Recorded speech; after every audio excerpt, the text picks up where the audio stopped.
नमस्कार दोस्तों, आपका बहुत बहुत स्वागत है मेरे प्रवीण वैदिक एस्ट्रोलॉजी चैनल में।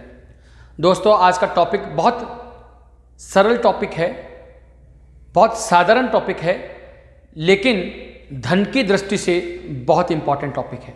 धन के आने के तो बहुत सारे कारण होते हैं और धन जाने के भी बहुत सारे कारण होते हैं, लेकिन आज अपन चर्चा करेंगे हमारे घर में धन का सुगम आगमन किसकी वजह से होता है। ऐसा कौन सा माध्यम है? उस माध्यम का नाम है झाड़ू। पुराने शास्त्रों में ऐसा बोला गया है, हमने पढ़ा है कि झाड़ू में मां लक्ष्मी का यानी धन की देवी का वास होता है। अगर आप देखेंगे कि शीतला माता के मंदिर में शीतला माता की जो फोटो होती है उसमें भी उनके हाथ में झाड़ू होती है और कलश होता है। शीतला माता ने हाथ में झाड़ू क्यों ले रखी है? क्योंकि इससे व्यक्ति, समाज, हमारा घर सही रहे, सुंदर रहे, कीटाणु मुक्त रहे, गंदगी से मुक्त रहे। जब आदमी निरोगी होगा तो काम पे जा पाएगा और काम पे जा पाएगा तो धन कमाएगा। धन हवा से नहीं मिलता है, आसमान से नहीं टपकता है, धन को कमाना पड़ता है और धन को कमाने के लिए उसमें व्यक्ति का प्रस्तुत होना जरूरी है और व्यक्ति के प्रस्तुत होने के लिए उसका निरोगी होना जरूरी है और निरोगी होने के लिए उसका खुद का, उसके घर का, समाज का साफ होना जरूरी है। सफाई में झाड़ू का बहुत बड़ा रोल है। इसलिए कहते हैं कि झाड़ू में माँ लक्ष्मी का भी वास है और झाड़ू का प्रतीक शीतला माता के हाथ में भी दिखता है। अब आते प्रश्न ये होता है कि झाड़ू का इस्तेमाल कैसे किया जाए, झाड़ू कब खरीदी जाए, झाड़ू को कहाँ रखा जाए। तो कुछ डू एंड डोंट्स होते हैं, क्या काम करने चाहिए और क्या काम नहीं करने चाहिए। अगर आपको धन की सुगमता चाहिए, निरंतर हमारे घर में धन आता रहे, उसके लिए झाड़ू का कभी अपमान नहीं करना चाहिए। अपमान कैसे कर बैठते हैं लोग बाग, झाड़ू को पैर लगा देते हैं, जिससे झाड़ू का अपमान होता है तो माँ लक्ष्मी का भी अपमान होता है। कोई झाड़ू लगा रहा होता है, उस झाड़ू को उंगालते हैं, जब भी माँ लक्ष्मी का अपमान होता है, धन का अपमान हो जाता है। झाड़ू को हमेशा खड़ा करके रखते हैं जब भी झाड़ू का अपमान होता है, इसलिए झाड़ू को हमेशा लिटा कर रखना चाहिए। झाड़ू को घर के बाहर रखते हैं, जबकि झाड़ू घर के अंदर होती है। माँ लक्ष्मी कहाँ होनी चाहिए? धन कहाँ होना चाहिए? घर के अंदर। झाड़ू को कभी घर के बाहर नहीं रखना चाहिए, तो झाड़ू को हमेशा घर के अंदर रखना चाहिए। ऐसा कहा जाता है कि झाड़ू जब घर के बाहर होती है तो घर में चोरी होने के चांसेस बढ़ जाते हैं, तो झाड़ू को घर के अंदर रखना चाहिए। झाड़ू को कहाँ रखना चाहिए? कभी भी झाड़ू को किसी भी पलंग के नीचे नहीं रखना चाहिए। जब झाड़ू नीचे होती है तो ऐसे कहा जाता है कि जो भी कपल वहाँ सोता है उसमें लड़ाई झगड़े होने के चांसेस, कलह होने के चांसेस ज़्यादा रहते हैं।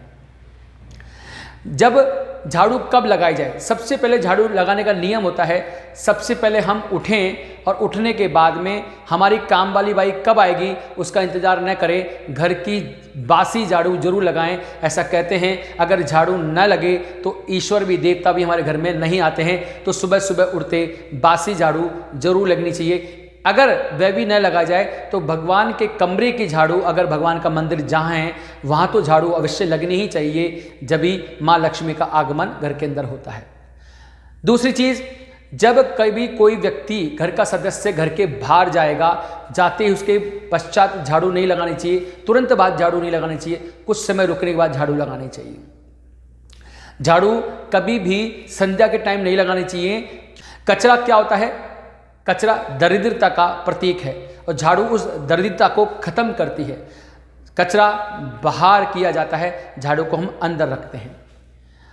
इस बात का जरूर ध्यान रखें, जब हम झाड़ू लगाते हैं तो झाड़ू को हमेशा झड़कार करके बाद में साफ जगह रख दें, लेकिन ऐसी जगह रखें जहाँ किसी भी भारी व्यक्ति की नज़र उस पर न पड़े, सिर्फ घर के लोगों की नज़र पड़ जाए तो ठीक है, नहीं तो उनकी भी नज़र न पड़े।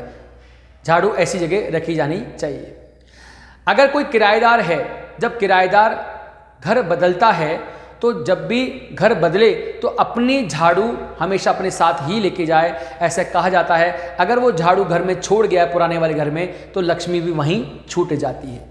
इसलिए और मकान वाले को ये चाहिए कि जब कोई किराएदार जब जाए तो झाड़ू लगा के तो जाए लेकिन कचरा बाहर न फेंके, वहाँ वो झाड़ू सिर्फ मकान वाली की लगाए, किराएदार न लगाए, किराएदार जैसा है वैसा ही छोड़ के जाए।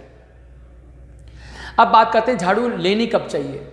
वैसे तो झाड़ू कभी भी ले सकते हैं आप, लेकिन पुराने ग्रंथों में ऐसा पाया गया है कि अमावस्या या शनिवार को झाड़ू लानी चाहिए, और जब कोई झाड़ू पुरानी हो जाए, खराब हो जाए, तो इसी दिन अमावस्या या शनिवार को झाड़ू घर से बाहर जानी चाहिए। और अगर कभी कोई दूसरा दिन भी चूज कर लिया जाए तो कम से कम शुक्रवार को और गुरुवार का दिन तो ना हो, झाड़ू इस दिन घर के बाहर नहीं जानी चाहिए। एक बात का हमेशा ध्यान रखें कि जब झाड़ू हमारा लक्ष्मी का प्रतीक होती है, उसमें लक्ष्मी का वास होता है, तो कभी भी किसी जानवर या जंतु को, गाय को या किसी भी जानवर को झाड़ू से न मारे। लक्ष्मी जी का अपमान होता है, ये ध्यान रखिए आप। अब आते हैं झाड़ू का ज्योतिष से क्या संबंध है। हमारी कुंडली के अंदर अगर हम देखें, हमारी कुंडली में 2nd भाव, 4th, 5th, 7th, 9th और 11th, ये सब धन के भाव हैं। द्वितीय भाव को तो हम धन का भाव बोलते ही हैं, चतुर्थ को सुख का भाव बोलते हैं, पंचम को हम लक्ष्मी स्थान भी बोलते हैं, त्रिकोण स्थान बोलते हैं, सप्तम को व्यापार का भाव बोलते हैं, नवम को हम भाग्य का भाव बोलते हैं, और 11th हाउस को हम बोलते हैं लाभ का भाव।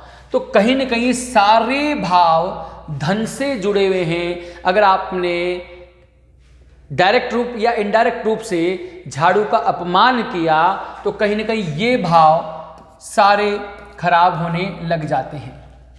तो एक छोटा सा उपाय है, अगर आप ये करते हैं, झाड़ू का अपमान न करें, उसको पैर न लगाएं, उसको उंगालें नहीं, हमेशा उसको छुपा के रखें, हमेशा लेटा के रखें, पलंग के नीचे न रखें। ये सब चीज़ अगर किसी जानवर जंतु पर उसका प्रहार उस झाड़ू से न करें, अगर ये सब चीज़ करते हैं तो ध्यान रखिए ये भाव भी इनइफेक्टेड हो जाते हैं, इस पर कोई प्रभाव नहीं पड़ता और ये सुगमता से चलते रहते हैं।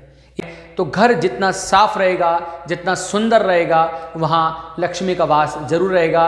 और घर को साफ रखने का सबसे साधारण माध्यम है लेकिन बहुत महत्वपूर्ण झाड़ू।